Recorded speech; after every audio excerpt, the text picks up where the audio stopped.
உங்க மனசுல என்ன இருக்குன்னு என்னால புரிஞ்சுக்கவே முடியலையே. லதா, இப்ப புரிய வைக்க வேண்டியது உனக்கு இல்லம்மா, முருகனுக்கு தான். மிஸ்டர் முருகன், லதா உங்களை பத்தியும் உங்களுடைய குணங்களை பத்தியும் நீங்க 2 பேரும் உயிருக்குறா நேசிக்கிறத பத்தியும் என்கிட்ட விவரமா எடுத்து சொன்னா. என் பொண்ணு ஆசைப்பட்டவனுடைய உருவம் எப்படி இருக்குமோன்னு நான் நினைக்கல. அவன் உள்ளம் எப்படிப்பட்டதோடு தான் நினைச்சேன். அவன் படித்தவனாகிறத பத்தி நான் யோசிக்கல, நல்ல பண்புள்ளவனாகிறத பத்தி தான் நினைச்சேன். அவனுக்கு கடவுள் பக்தி இருக்குமான்னு நான் கவலைப்படல, ஆனா கருணை உணர்ச்சி இருக்குமான்னு தான் கவலைப்பட்டேன். இத்தனைக்கும் பதில் இப்போ நீங்க 2 பேரும் பேசுறதை கேட்டப்போ கிடைச்சி போச்சு.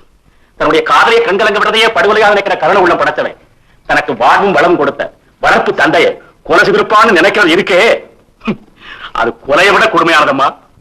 இது போதுங்க, புண்பட்டு ரத்தம் வத்தி போன இதயத்துல உங்க வார்த்தையினால புது ரத்தமே ஊற ஆரம்பிச்சிருச்சு. முருகன், நீங்க நிரபராதி.